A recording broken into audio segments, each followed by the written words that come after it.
The devastation left behind by the hurricane has had a significant impact on the small and medium-sized business community. This past week, we heard from a number of companies who were severely impacted. Tonight, we hear from a business establishment that lost a significant amount as a result of the storm, yet still finds itself important to give back. Clint Watson reports.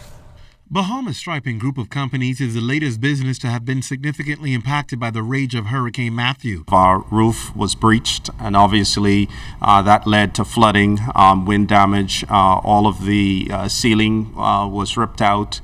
All of the furniture was sitting in flood water. So there was tremendous damage to all of the electronics in the building, all of the office equipment, everything was affected.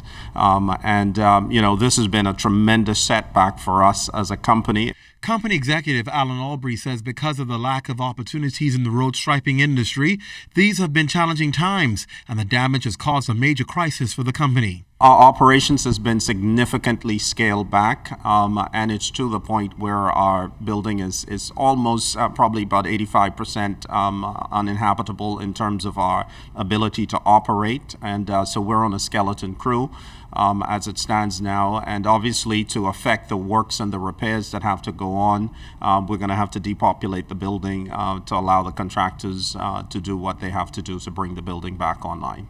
And despite suffering their own loss, the company still found its way to help those still in need, setting up this tent and then partnering with another organization to help Grand Bahama in their relief and recovery efforts. They have allowed us to use their property to collect items from Nassauvians who are from Grand Bahamians that live in Nassau that want to donate, and Nassauvians that want to donate to Grand Bahamians that have been affected by the hurricane.